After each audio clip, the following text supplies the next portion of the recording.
Okay, so this is chapter 10 of our book. It's going to be a sad one, I have a feeling.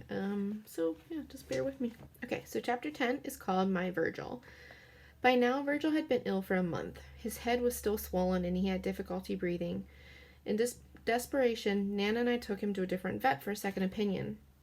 While not ruling out snuffles, the new vet thought there might be a tumor in Virgil's nose. Tumor? My heart sank. I gripped Virgil tighter, trying to be strong for him. I swallowed my tears, kissed his head, and told him he was going to be fine.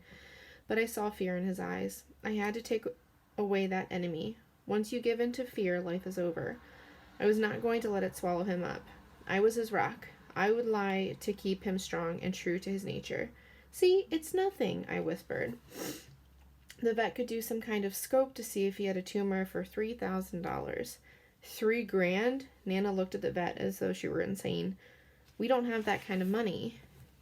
My mind torpedoed ahead. What could I sell to help raise the money? My sled is worth $300. With all my equipment, I might take $500. I would sell everything I had for Virgil's sake. The vet looked at Nana with compassion in her eyes.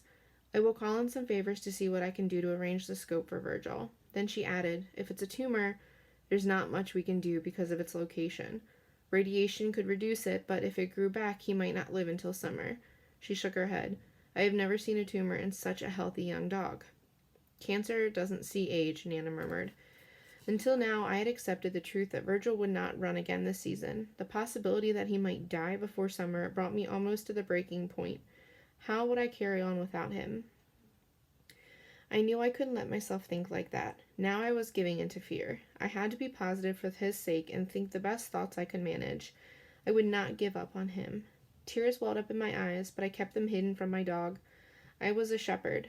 I would face whatever I must face head on.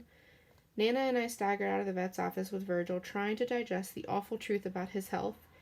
At home, I held him in my lap. I stroked his head, kissed his face. Things are going to be okay, I told him. You'll be better soon. Just think of all the fun we will have to make up for it.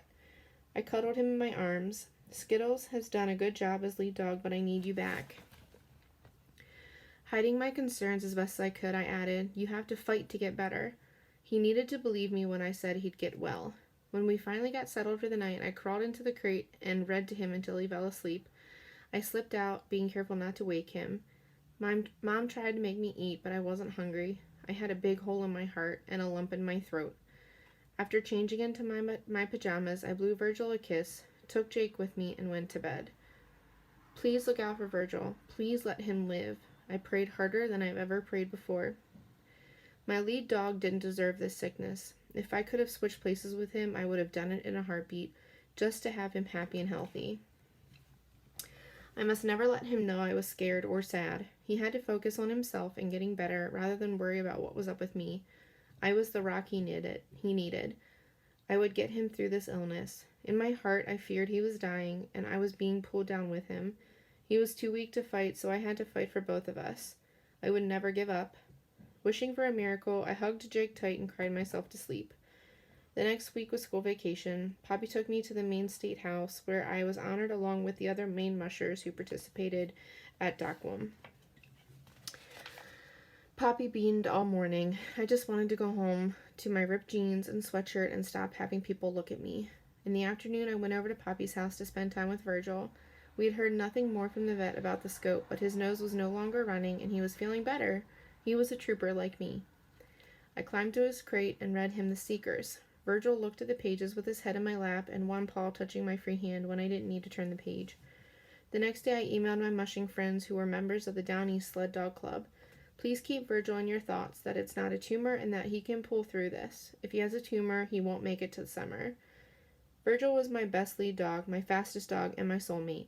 Determined to come in first place, I dedicated the remaining races of the season to him. I owed him that much.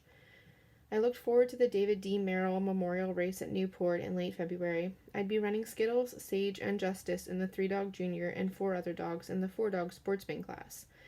Still, I had a sinking feeling in my stomach. My friend Lily would be racing there too. I was always chasing her. I'd catch her once or twice, but she'd outrace me. I had drilled it in my head that she would beat me, and I needed to change my wimpy attitude. I knew my team was strong. We would do our best for Virgil, and we would come in first. But we didn't. I took second place in both the 3-dog junior, and the 4-dog sportsman races. On Saturday, Lily beat me by 2 minutes. On Sunday, she won by 1 minute. That wasn't the only disappointment in Newport. After my brother Alex brought Mom's team to the line, for some unknown reason, Anu attacked Peanut, and Morgan jumped into the fray. It took 8 people to break them up.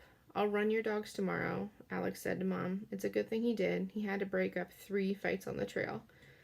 The same thing was likely to happen the next day, so Mom decided not to run the team again. Since Anu had started the fights, Mom sold her to some friends. Much as I loved her, I knew we couldn't keep a dog that didn't get along with the others. Anu ran single with young Lexi on Sunday with no problems. Lexi loved her. I was glad Anu would have a good home, and I would see her again at the races. The next weekend, bad weather ruined the trails, and the rescheduled race at Kenduskeag had to be canceled again.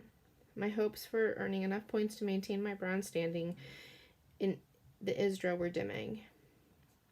The one encouraging note in all of this was that by the beginning of March, the incision on Virgil's head was healing. He was no longer snarfing, and the swelling was gone from his head. My last competition before the Northeast Championships was held at Purity Springs, New Hampshire, the first weekend in March. Again, I raced the 3-dog junior and the 4-dog sportsman with the adults. In the junior race on Saturday morning, I trailed a kid who wouldn't move out for about 2 miles. I came in 4th and I was boiling mad. Kids who refuse to observe trail etiquette should be barred from the competition. In the afternoon, I came in 1st in the 4-dog sportsman race. That boosted my spirits. Sunday's races were a different story. Somehow I lost time in the juniors. I managed to make up 5 minutes and came in 2nd place, again, behind Lily. I was frustrated about trailing her. Just once I'd like to beat her in a race. I was sent out last in the 4-sportsman division. There's a loop on the trail, and only one team is allowed in the loop at a time. I got stuck behind 5 teams and had to drop my snow hook and wait for them. By the time it was my turn, my hook was buried so deep I couldn't pull it out. A pro driver stopped and yanked it out for me. Despite the weight and the hook issue, I came in 2nd.